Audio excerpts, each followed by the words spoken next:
സുരേഷ് ഗോപിക്കല്ല കുഴപ്പം, ജയിപ്പിച്ച തൃശൂർക്കാർക്കാണെന്ന് KB ഗണേഷ് കുമാർ.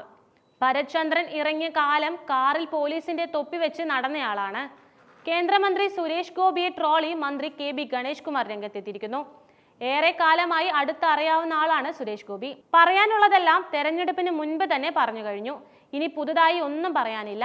എനിക്ക് വർഷങ്ങളായി അറിയാവുന്ന ഒരാളെ കുറിച്ച് പ്രത്യേകിച്ച് ഒന്നും പറയാനില്ല. ഇനി എല്ലാവരും അനുഭവിച്ചോട്ടെ. തെരഞ്ഞെടുപ്പ് വേളയിലെ എന്റെ പ്രസംഗം കേട്ട് അന്ന് പലരും വിളിച്ചു ചോദിച്ചു എന്തിനാണ് ഇങ്ങനെയൊക്കെ പറഞ്ഞതെന്ന്. ഇപ്പോൾ കാര്യം മനസ്സിലായില്ലേ എന്ന് ഗണേഷ് കുമാർ ചോദിച്ചു. ഇപ്പോൾ അദ്ദേഹത്തിന് എന്തോ കുഴപ്പം എന്ന് പറയുന്നവരോട് സുരേഷ് ഗോപിക്കല്ല കുഴപ്പം, തെരഞ്ഞെടുത്ത തൃശൂർക്കാർക്കാണ് എന്നാണ് പറയുന്നത്. ആ കാലത്ത് കാറിന്റെ പുറകിൽ കുറെ കാലം SP-യുടെ IPS എന്നെഴുതിയ തൊപ്പി ഉണ്ടായിരുന്നു. തമാശ പറഞ്ഞതല്ല, ആർക്കെങ്കിലും ഓർമ്മ കാണുമത്. തിരുവനന്തപുരത്തുകാർക്ക് നന്നായി അറിയാം. തൃശൂർക്കാർക്ക് ദോഷം വരുത്തരുതെന്ന് ദൈവത്തോട് പ്രാർത്ഥിക്കുന്നു ഞാൻ. ആക്ഷനും റിയാക്ഷനും അവരുടെ ഇഷ്ടമാണ്. ഞാൻ സംവിധായകനൊന്നുമല്ലല്ലോ കട്ടു പറയാൻ. ഇനി ജനം പറഞ്ഞോളുമെന്നും മന്ത്രി KB ഗണേഷ് കുമാർ പറഞ്ഞു. സുരേഷ് ഗോപിക്ക് മിണ്ടാട്ടമില്ല. അടുത്തൊരു സുരേഷ് ഗോപിയുമായിട്ടുള്ള വാർത്ത എന്ന് പറഞ്ഞാൽ PWD ഗസ്റ്റ് ഹൗസിൽ നിന്നും മാധ്യമപ്രവർത്തകരെ പുറത്താക്കിയ കാര്യമാണ്. സുരേഷ് ഗോപി കടന്നു പോകുന്ന റിസപ്ഷൻ ഏരിയയിൽ നിന്നാണ് മാറണമെന്ന് നിർദ്ദേശിച്ചത്. ജബൽപൂരിൽ ക്രിസ്ത്യൻ പുരോഹിതരെ VHP പ്രവർത്തകർ ആക്രമിച്ച സംഭവവുമായി ബന്ധപ്പെട്ട ചോദ്യങ്ങളോട് ക്ഷുഭിതനായി സുരേഷ് ഗോപിയുടെ നടപടി വിവാദമായിരുന്നു കഴിഞ്ഞ ദിവസം.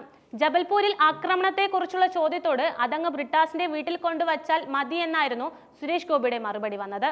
ഇത്തരം ചോദ്യങ്ങൾ വന്നേക്കാമെന്ന് ഭയന്നാണ് സുരേഷ് ഗോപി മാധ്യമങ്ങൾക്ക് മുഖം കൊടുക്കാതിരിക്കുന്നത് എന്നാണ് പരാമർശങ്ങൾ.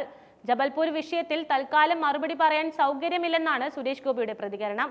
ന്യൂനപക്ഷങ്ങൾക്കെതിരെ നടക്കുന്ന ആക്രമണങ്ങളെക്കുറിച്ച് കഴിഞ്ഞ ദിവസം പാർലമെന്റിൽ ജോൺ ബ്രിട്ടാസ് നടത്തിയ പ്രസംഗത്തെക്കുറിച്ചുള്ള ചോദ്യത്തിന് അതിന് താൻ അതേ നാണയത്തിൽ മറുപടി നൽകിയിരുന്നു എന്നായിരുന്നു സുരേഷ് ഗോപിയുടെ മറുപടി. പാലാ ബിഷപ്പിനെ അറസ്റ്റ് ചെയ്യാനും പാലയൂർ പള്ളി പൊളിക്കാനും വരെ നീക്കമുണ്ടായിരുന്നെന്നും സുരേഷ് ഗോപി ചോദിച്ചു.